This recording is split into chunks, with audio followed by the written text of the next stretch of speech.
Grief is an emotion that is fundamental to our lives, yet for many of us, not something we consider often, due to its infrequent event-based nature. Usually coupled with bereavement, grief tends to be overlooked in our modern-day society and is expected to be managed in a timely fashion, like the rest of our more common emotional patterns. Today we're going to dive into several schools of thought and take a look at their thoughts on grief and death, hopefully helping us find the tools to deal with mortality. By the way, if you're curious where I got the idea for this video, I watched a film recently called If Anything Happens, I Love You. I highly suggest you go check it out, and we may have a possible interview coming up with the directors, so stay tuned for that. Death, the inevitable end of our journey. Though it's not certain what will happen as we die, it is certain that life as we know it will be over eventually. Now, for many of us, that is scary, not only for our own personal deaths, but for those of the ones that we hold dear as well. But what do some of history's greatest minds have to say about this phenomenon? Frankly, it varies greatly, and you might not find all the answers comforting. But I do challenge you to consider each of the following options and see why they hold value.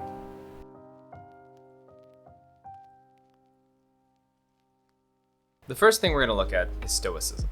Now, the Stoics often appear as cold, stone-like in their composure, and full of will. While few would fault you for thinking that this behavior comes from nihilism in your everyday life, and that the two are somehow related, this is simply not true. Marcus Aurelius, the philosopher king, often wrote about gratitude and forgiveness by accepting humanity's faults, but also cherishing the things we hold dear. Stoicism is about embracing life's challenges to become a better person, who is more equipped to deal with life's hardships. While I definitely wouldn't go as far as Epictetus, who suggested that when you tuck your child into bed at night, consider what it would be like to wake up without them in the morning, there is a wisdom to pondering death. In the realization of our own mortality, we can cherish the time we do have and begin to put it to good use. Knowing loss can set your priorities straight and perhaps set you on a better path.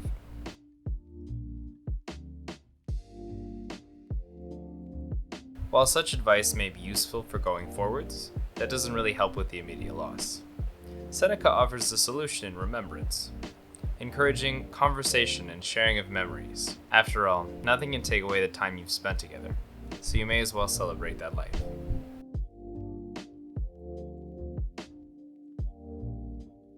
Briefly moving outside of philosophy, I want you to consider the words of Aaron Freeman, who is a physicist, and noted the idea of why you might want a physicist to speak at your funeral, or at least give a eulogy, and here's why. You want the physicist to talk to your grieving family about the conservation of energy, so they will understand that your energy has not died. You want the physicist to remind your sobbing mother about the first law of thermodynamics, that no energy gets created in the universe and none is destroyed. You want your mother to know that all your energy, every vibration, every BTU of heat, every wave of every particle that was her beloved child remains with her in this world. You want the physicist to tell your weeping father that amid energies of the cosmos, you gave as good as you got. And at one point, you'd hope the physicist would step down from the pulpit and walk to your broken-hearted spouse, there in the pew, and tell them that all the photons that have ever bounced off your face, all the particles whose paths were interrupted by your smile, by the touch of your hair, hundreds of trillions of particles have raced off like children, their ways forever changed by you. And as your widow rocks in the arms of loving family, may the physicist let her know that all the photons that bounce from you were gathered in the particle detectors that are her eyes, and those photons created within her constellations of electromagnetically charged neurons whose energy will go on forever. You can hope that your family will examine the evidence and satisfy themselves that the science is sound, and they'll be comforted to know that your energy is still around. According to the laws of conservation of energy, not a bit of you is gone. You're just less orderly.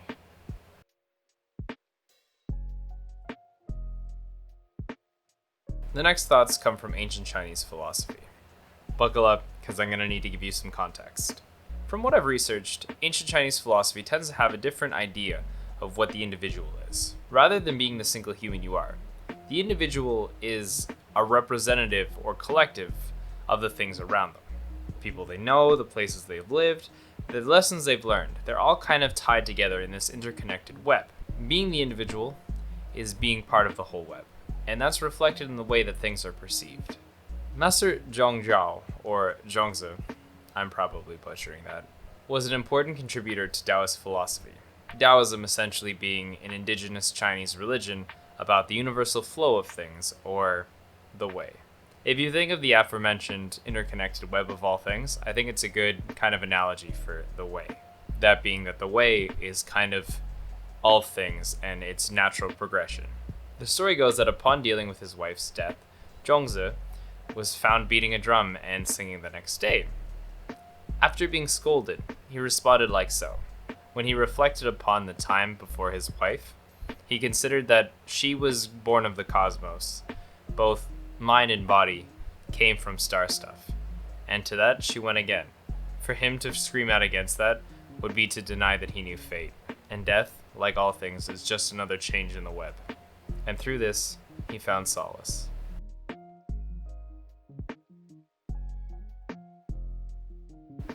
Now, of course, I don't expect anyone to reflect these views, but it's heartening to know that if you consider death as just another part of the universe's natural flow, it's not so bad.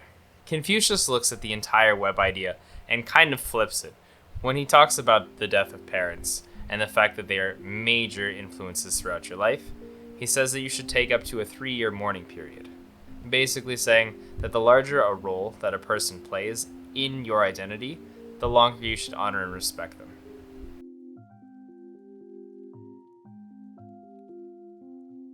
So that's pretty much it for me. I do hope that you've been able to look at death in a new limelight today and maybe consider different ways of looking at it. We're going to finish this video off with Alan Watts and some of his words about death. So then, let me connect this with the problem of birth and death, which puzzles people enormously, of course.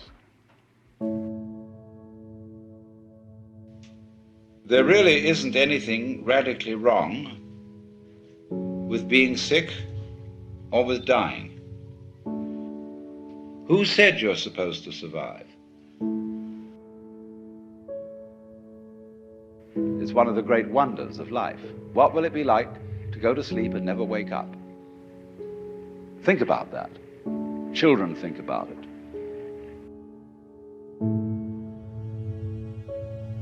And if you think long enough about that, something will happen to you. You will find out, among other things, that it'll pose the next question to you. What was it like to wake up after having never gone to sleep?